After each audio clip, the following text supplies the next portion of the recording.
नमस्कार, मैं हूं शुभम और आप देख रहे हैं द लीडर न्यूज। देखिए, बिहार विधानसभा चुनाव 2025 के दूसरे और आखिरी चरण का मतदान कल यानी 11 नवंबर को समाप्त हो गया। और देखिए, इस समाप्ति के साथ ही द लीडर न्यूज आपके सामने लेकर आया है असली एग्जिट पोल। जी हां, असली एग्जिट पोल उन 15 सीटों पर जो कि हॉट सीट बन चुकी है। उन सीटों पर या तो बाहुबली खुद या उनके परिवार का कोई सदस्य चुनाव लड़ रहा है।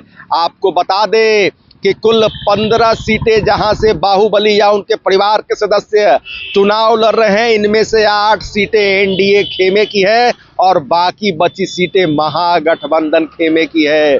देखिए, आपको बता दें कि इन सीटों के अंतर्गत जहां मोकामा सीट आती है, जहां से अनंत सिंह का मुकाबला सूरजभान सिंह की पत्नी वीणा देवी से है। वारसलीगंज से अशोक महतो की पत्नी अनीता देवी आरजेडी के टिकट पर चुनाव लड़ रही है। वहीं देखिए, लालगंज से मुन्ना शुक्ला की बेटी शिवानी शुक्ला, ब्रह्मपुर से हुलास पांडे और रघुनाथपुर विधानसभा सीट से शहाबुद्दीन के पुत्र ओसामा साहब चुनाव लड़ रहे हैं। तो देखिए, इसके अलावा जो अन्य जो कुल 15 सीटें हैं, उन सीटों पर कौन आगे चल रहा है, कौन पीछे चल रहा है, किसके जीत की प्रबल संभावना है और कौन हार की दहलीज पर खड़ा है, इनमें दानापुर विधानसभा सीट की भी चर्चा हम आपसे करने जा रहे हैं, जहां से बाहुबली रीतलाल यादव का मुकाबला भाजपा के रामकृपाल यादव से है।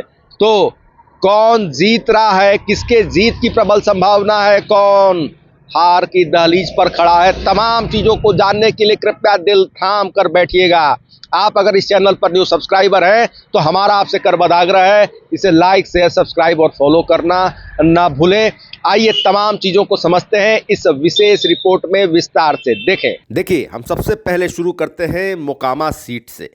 पटना की मोकामा सीट दुलार चंद यादव की हत्या के बाद चर्चाओं में रही। यहाँ जेडीयू के टिकट से अनंत सिंह मैदान में हैं। उनके सामने आरजेडी के टिकट पर वीणा देवी चुनाव लड़ रही हैं। दुलार चंद की हत्या के मामले में अनंत सिंह फिलहाल जेल में हैं, हालांकि वे आगे चल रहे हैं। देखिए, सबसे बड़ी वजह अनंत सिंह के आगे चलने के पीछे बताई जा रही है कि मोकामा भूमियार बहुल इलाका है। अनंत सिंह की इलाके में रॉबिन हुड वाली इमेज है, सभी जाति के लोग उन्हें वोट करते हैं। दुलार चंद की हत्या के बाद भूमियार वोट अनंत सिंह के पक्ष में संगठित नजर आ रहा है। अगर वीणा देवी को पिछड़ों के साथ साथ भूमियारों के कुछ वोट मिले तो अनंत सिंह के लिए टफ फाइट हो सकती है। अब आइए बात करते हैं दानापुर विधानसभा सीट की, जहां पर रीतलाल और रामकृपाल के बीच भयंकर मुकाबला देखा जा रहा है। देखिए, बाहुबली रीतलाल के सामने बीजेपी के सीनियर लीडर रामकृपाल यादव हैं। रीतलाल फिरौती से जुड़े एक केस में जेल में बंद हैं। शहरी इलाके में उनकी छवि अच्छी नहीं है। पहले रीतलाल पीछे थे, लेकिन अब कड़ी टक्कर नजर आ रही है। देखिए, रीतलाल के जेल में होने की वजह से 11वीं में पढ़ रही उनकी बेटी प्रचार में उतर गई है। इससे सिंपैथी वोट बढ़ा है। लालू यादव ने खुद यहां रोड शो किया, जिससे यादव और मुस्लिम वोट संगठित हुए हैं। दानापुर सीट के सियासी समीकरण देखें तो कुल 3.25 लाख वोटर हैं, जिसमें करीब 80,000 यादव, 60,000 सवर्ण, 85,000 अति पिछड़े, 40,000 मुस्लिम और 55,000 दलित हैं। अब देखिए, आपको बता दें कि द लीडर न्यूज़ की जो रिपोर्ट है दानापुर सीट को लेकर, हालांकि कांटे का मुकाबला है, मगर तमाम चीज़ों के बावजूद रामकृपाल यादव का पलड़ा भारी दिख रहा है। रामकृपाल की जीत की प्रबल संभावना है। अब देखिए, कुचायकोट से अमरेंद्र कुमार उर्फ पप्पू पांडे देखिए आगे बताए जा रहे हैं। जी हाँ, बिल्कुल ठीक सुन रहे हैं। देखिए, कुचायकोट से बाहुबली विधायक अमरेंद्र कुमार उर्फ पप्पू पांडे छठी बार जेडीयू के टिकट पर चुनावी मैदान में हैं।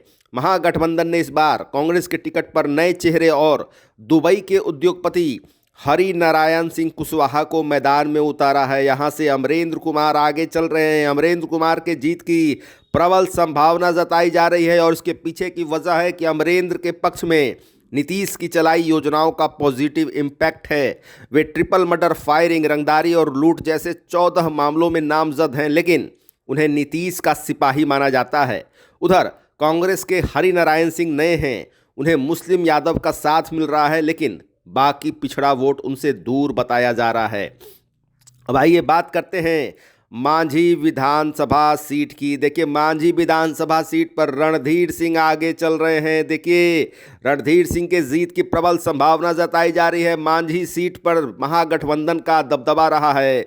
2020 में यहां से सीपीएम के सत्येंद्र यादव जीते थे। इस बार यहां जेडीयू ने बाहुबली प्रभुनाथ सिंह के बेटे रणधीर सिंह को टिकट थमा दिया है। महागठबंधन ने सत्येंद्र यादव को रिपीट किया है। यहां से रणधीर सिंह आगे हैं और इसके पीछे की वजह बताई जा रही है कि सत्येंद्र यादव के पीछे होने की सबसे बड़ी वजह उनके खिलाफ एंटी इनकम्बेंसी मानी जा रही है। इस सीट पर सबसे बड़ी आबादी आपको बता दें राजपूतों की है, जो रणधीर सिंह का वोट बैंक है, और इसके साथ साथ जेडीयू का वोट बैंक कुर्मी भी सपोर्ट में है। भूमियार ब्राह्मण रणधीर सिंह के फेवर में नजर आ रहे हैं। उधर मुस्लिम और यादव सत्येंद्र यादव का वोट बैंक माना जा रहा है। देखिए, अब बात कर रहे हैं ब्रह्मपुर विधानसभा सीट से हुलास पांडे की। देखिए, हुलास पांडे की सबसे बड़ी पहचान है कि वे रणवीर सेना के चीफ ब्रह्मेश्वर मुखिया के मर्डर केस में मुख्य आरोपी थे, बाद में बरी हो गए। हुलास ब्रह्मपुर सीट से चिराग पासवान की पार्टी लोजपा रामविलास से मैदान में है। उनके सामने 2 बार से विधायक आरजेडी के शंभुनाथ यादव हैं। इस सीट पर हुलास पांडे फिलहाल पिछड़ रहे हैं। अब देखिए, आपको वजह बता दें कि शंभुनाथ यादव के मजबूत होने के पीछे जातीय समीकरण है। यहाँ यादव वोटर करीब 26% हैं। मुस्लिम और दलित वोटर्स के साथ 40% का वोट बैंक आरजेडी के पक्ष में है। वहीं हुलास के पक्ष में 14% ब्राह्मण और भूमियार वोट है। इसके अलावा शंभुनाथ यादव के खिलाफ एंटी इनकम्बेंसी भी है। ब्रह्मेश्वर मुखिया की हत्या में नाम आने की वजह से सवर्ण वोट हुलास पांडे को मिलता नजर नहीं आ रहा है। कुल मिलाकर शंभुनाथ यादव आगे चल रहे हैं, उनके जीत की प्रबल संभावना जताई जा रही है। अब आइए आगे बढ़ते हैं एकमा विधानसभा सीट पर। देखिए, एकमा विधानसभा सीट पर आरजेडी के श्रीकांत यादव और मनोरंजन सिंह आमने सामने हैं, और उसमें भी श्रीकांत यादव बाजी मारते हुए दिखाई दे रहे हैं, आगे चल रहे हैं। आपको बता दें कि एकमा सीट से जेडीयू के कैंडिडेट मनोरंजन सिंह धूमल के खिलाफ बिहार, यूपी, दिल्ली, मुंबई और झारखंड में 150 से ज़्यादा मामले दर्ज बताए जाते हैं। इनमें हत्या के 4 और हत्या के प्रयास का एक केस शामिल है। हालांकि उन्होंने अपने एफिडेविट में 9 आपराधिक मामले होने की बात कबूली है। धूमल के खिलाफ आरजेडी ने मौजूदा विधायक श्रीकांत यादव को टिकट दिया है। श्रीकांत ने 2020 में जेडीयू की सीता देवी को हराया था। इस बार भी श्रीकांत आगे चल रहे हैं। देखिए, आरजेडी का मजबूत वोट बैंक धूमल सिंह के पीछे होने का सबसे बड़ा कारण है यादव, मुस्लिम और दलित श्रीकांत को वोट करते हैं। धूमल की ब्राह्मण और राजपूत समाज में अच्छी पकड़ मानी जाती है, लेकिन आपराधिक छवि होने से बनिया और ईबीसी वोटर इनसे नाराज बताए जा रहे हैं। अब देखिए, हम चर्चा करने जा रहे हैं रुपौली विधानसभा सीट की। देखिए, इस सीट पर बीमा भारती और शंकर सिंह एक बार फिर आमने सामने हैं। रुपौली की राजनीति 20 साल से बीमा भारती और शंकर सिंह के इर्द गिर्द रही है। बीमा भारती वर्ष 2000 से 5 बार जीत चुकी हैं। वे निर्दलीय आरजेडी और जेडीयू के टिकट पर जीती हैं। इस बार आरजेडी के टिकट पर मैदान में हैं, जबकि शंकर सिंह निर्दलीय खड़े हैं। देखिए, बताया जा रहा है कि इस सीट पर त्रिकोणीय मुकाबला है, लेकिन बीमा भारती तमाम चुनौतियों के बावजूद आगे दिखाई दे रही हैं। उनके जीतने की प्रबल संभावना है। आपको बता दें कि बीमा भारती का संबंध गंगोता जाति से है, और गंगोता जाति के करीब 35% वोटर के साथ मुस्लिम और यादव मिलाकर 45% वोटर हैं। ये बीमा भारती का वोट बैंक माना जाता है। उधर कुर्मी, कुशवाहा और राजपूत 20% हैं, जो शंकर सिंह के साथ बताए जा रहे हैं। कुल मिलाकर बीमा भारती के जीत की प्रबल संभावना है। अब आइए बात करते हैं तरारी विधानसभा सीट की। देखिए, तरारी सीट से भारतीय जनता पार्टी ने बाहुबली सुनील पांडे के बेटे प्रशांत विशाल को उतारा है। महागठबंधन की तरफ से सीपीआई-एमएल यानी माले उम्मीदवार मदन चंद्रवंशी हैं। पिछले उपचुनाव में विशाल प्रशांत जीते थे। ये माले की मजबूत सीट मानी जाती रही है, लेकिन इस बार भी यहां विशाल प्रशांत आगे नजर आ रहे हैं और वजह बताई जा रही है कि स्थानीय लोग विशाल प्रशांत के काम की तारीफ करते हैं। उन्होंने इलाके में करीब 900 करोड़ की योजनाएं पास करवाई है, काम भी शुरू हो चुका है। ये भूमियार बहुल इलाका है जो प्रशांत का मजबूत वोट बैंक माना जाता है। इसके साथ जेडीयू का वोट बैंक भी जुड़ रहा है। माले के खिलाफ अगड़ी जातियां लामबंद नजर आ रही हैं।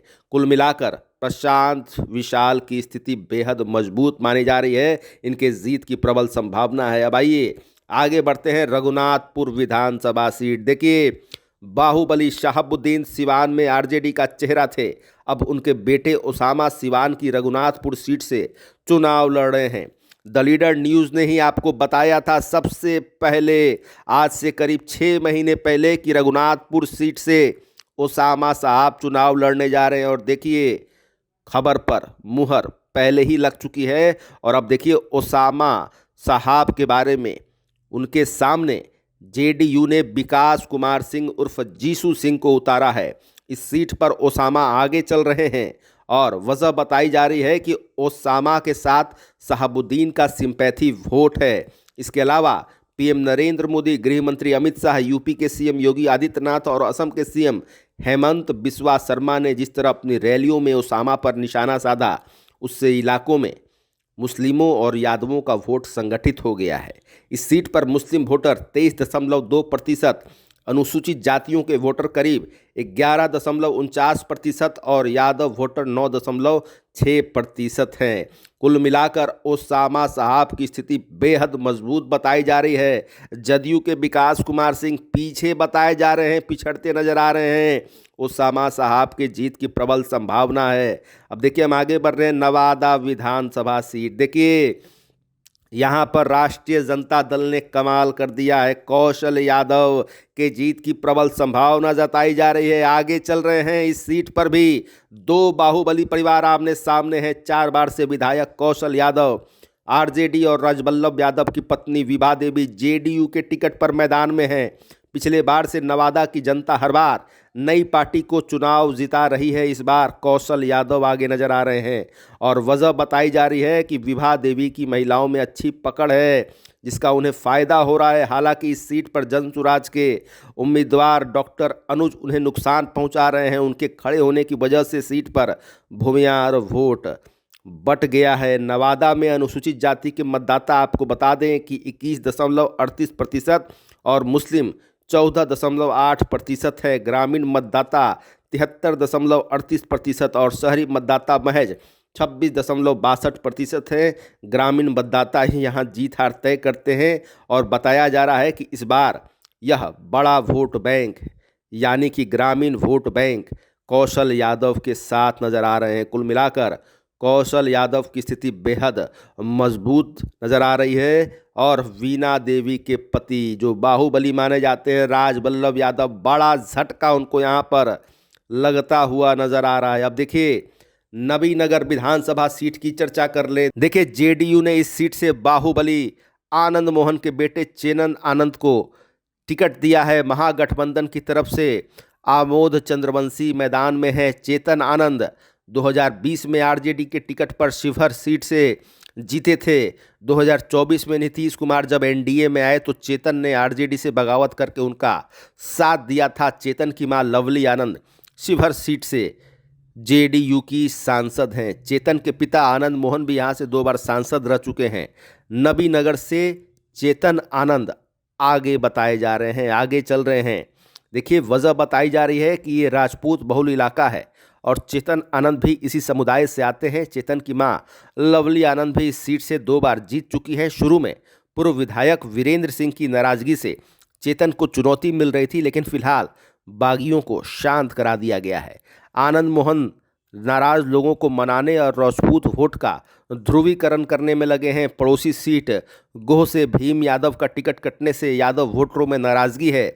यादव वोटर निर्दलीय प्रत्याशी मृत्युंजय यादव के पक्ष में वोट कर सकते हैं। इससे आमोद चंद्रवंशी की मुश्किलें बढ़ती नजर आ रही है। कुल मिलाकर चेतन आनंद का पलड़ा भारी दिख रहा है। आगे बताए जा रहे हैं जीत की प्रबल संभावना है। अब आइए, बिहार की एक और सबसे अधिक हॉट सीटों में शुमार वारसलीगंज विधानसभा सीट की चर्चा आपसे कर ले। देखिए, इस सीट से बाहुबली अशोक महतो की पत्नी अनीता देवी मैदान में हैं। वर्ष 2005 और 2010 में अशोक महतो के भतीजे प्रदीप महतो यहाँ से जीत चुके हैं। प्रदीप महतो विधायक रह चुके हैं। बीजेपी उम्मीदवार अरुणा देवी 90 के दशक के बाहुबली अखिलेश सिंह उर्फ अखिलेश सरदार की पत्नी हैं। वे यहाँ से 4 बार जीत चुकी हैं। इस बार अनीता आगे चल रही हैं। अनीता देवी के जीत की प्रबल संभावना जताई जा रही है। आपको बता दें कि अरुणा देवी को एंटी इनकम्बेंसी का सामना करना पड़ रहा है। कांग्रेस ने भी उम्मीदवार उतारा था जिससे अनीता को नुकसान हो सकता था। उन्होंने आखिरी वक्त पर नाम वापस ले लिया। इस सीट पर अगड़ा बनाम पिछड़ा की लड़ाई रहती है। पिछड़ा वोट ज़्यादा संगठित बताया जा रहा है, जिसका फ़ायदा सीधा अनीता को मिल रहा है। और कुल मिलाकर अनीता देवी का पलड़ा भारी बताया जा रहा है। अनीता देवी के जीत की प्रबल संभावना है। अब देखिए, आते हैं लालगंज विधानसभा सीट पर। देखिए, बाहुबली मुन्ना शुक्ला की बेटी शिवानी शुक्ला को आरजेडी ने लालगंज सीट से टिकट दिया है। इस सीट से मुन्ना शुक्ला और उनकी पत्नी अन्नू शुक्ला भी जीत चुके हैं। शिवानी के खिलाफ बीजेपी ने मौजूदा विधायक संजय सिंह को मैदान में उतारा है। फिलहाल संजय सिंह आगे बताए जा रहे हैं। देखिए, वजह निकलकर सामने आ रही है कि संजय सिंह की छवि अच्छी है। उन्होंने केंद्र और राज्य सरकार की योजनाओं को लागू करवाया है। उनके पास राजपूत, कोयरी और ईबीसी का संगठित वोट बैंक माना जाता है। शिवानी को मुन्ना शुक्ला की बेटी होने का फायदा मिल रहा है, लेकिन भूमियार वोट बढ़ता हुआ नजर आ रहा है। इस सीट पर कांग्रेस और आरजेडी के बीच काफ़ी खींचतान हुई। कांग्रेस ने आदित्य राजा को टिकट भी दे दिया था, हालांकि बाद में उन्होंने नाम वापस ले लिया। कांग्रेस का वोट बैंक इससे नाराज है। अब देखिए, जोकीहाट सीट की चर्चा आपसे कर लें। जोकीहाट सीट से आरजेडी ने शाहनवाज आलम को टिकट दिया है। शाहनवाज बाहुबली तस्लीमुद्दीन के बेटे हैं। शाहनवाज का मुकाबला अपने बड़े भाई और जनसुराज के उम्मीदवार सरफराज आलम के साथ है। 2020 में सरफराज को आरजेडी ने टिकट दिया था, लेकिन शाहनवाज ने एआईएमआईएम के टिकट पर चुनाव लड़ा और जीत गए। इस बार वे आरजेडी में शामिल हो गए। इस सीट पर शाहनवाज ही आगे बताए जा रहे हैं। जदयू के मंजर आलम तीसरे नंबर पर बताए जा रहे हैं। जी हाँ, बिल्कुल ठीक सुन रहे हैं। देखिए, एआईएमआईएम के मुर्शीद आलम 5 बार अब मुखिया रह चुके हैं और सरफराज आलम के वोट बैंक में सेंध लगा सकते हैं। साथ ही जेडीयू उम्मीदवार मंजर आलम भी जनसुराज को नुकसान पहुंचाएंगे। उधर आरजेडी और कांग्रेस के साथ आने की वजह से शाहनवाज आलम का वोट बैंक इंटैक्ट माना जा रहा है। शाहनवाज मंत्री भी रहे हैं। कुल मिलाकर आरजेडी के शाहनवाज आलम का पलड़ा भारी बताया जा रहा है। उनके जीत की प्रबल संभावना बताई जा रही है। भाई, ये अंतिम सीट की चर्चा आपसे कर लें, बाढ़ विधानसभा सीट की। देखिए, पटना जिले की बाढ़ विधानसभा सीट को मिनी चित्तौड़गढ़ कहा जाता है। 1980 को छोड़ दें तो ज़्यादातर यहाँ से राजपूत उम्मीदवार ही जीते हैं। इस बार एनडीए की तरफ से बीजेपी ने 4 बार से जीत रहे ज्ञानेंद्र सिंह ज्ञानू की जगह डॉक्टर सियाराम सिंह को टिकट दिया है। उधर आरजेडी ने बाहुबली कर्णवीर सिंह उर्फ लल्लू मुखिया को टिकट दिया है। इस सीट पर डॉक्टर सियाराम सिंह आगे बताए जा रहे हैं। सियाराम सिंह के जीत की प्रबल संभावना जताई जा रही है। देखिए, वजह बताई जा रही है कि कर्णवीर सिंह की इलाके में इमेज काफ़ी खराब मानी जाती है। हाल में जेडीयू समर्थक धानुक जाति के वरुण कुमार ने उन पर मारपीट का केस दर्ज कराया है। इसके अलावा करीब 80% राजपूत वोट बीजेपी उम्मीदवार को ही मिलता रहा है। भूमियार, ब्राह्मण और बनिया और जेडीयू का ईबीसी वोट भी एनडीए के पक्ष में जाने वाला है। वहीं कर्णवीर सिंह सिर्फ यादव वोटर्स पर निर्भर बताए जाते हैं। कुल मिलाकर तमाम जो सियासी गुना भाग है वह डॉक्टर सियाराम सिंह के पक्ष में जाता हुआ दिखाई दे रहा है। उनका पलड़ा भारी है। जीत की प्रबल संभावना जताई जा रही है। तो आपने देखा कि इस विशेष रिपोर्ट में हमने उन 15 सीटों को लेकर असली एग्जिट पोल हम आपके सामने लेकर आए। कौन कहां से आगे चल रहा है, कौन कहां से पीछे चल रहा है, कौन जीत रहा है और कौन हार की दहलीज पर खड़ा है, तमाम संभावनाओं को हमने आपके सामने बताया है। आपको एक बार फिर हम याद करा दें कि मोकामा विधानसभा सीट, देखिए इस सीट पर अनंत सिंह का पलड़ा भारी दिखाई दे रहा है। हमें जो इनपुट्स मिले उस आधार पर अनंत सिंह के भयंकर जीत, भारी जीत की प्रबल संभावना जताई जा रही है। और इसके साथ ही तमाम चीजों को हमने आपके सामने विस्तार से एक एक विधानसभा सीट पर बताया है, विस्तार से दिखाया है 15 सीटों को लेकर। तो फिलहाल खबरों में इतना ही। बने रहिए गढ़ न्यूज के साथ। आपको हमारा वीडियो पसंद आया हो तो लाइक शेयर कमेंट जरूर कीजिएगा। आपने अभी तक के चैनल को सब्सक्राइब फॉलो नहीं किया है, कृपया तुरंत कर लें। धन्यवाद।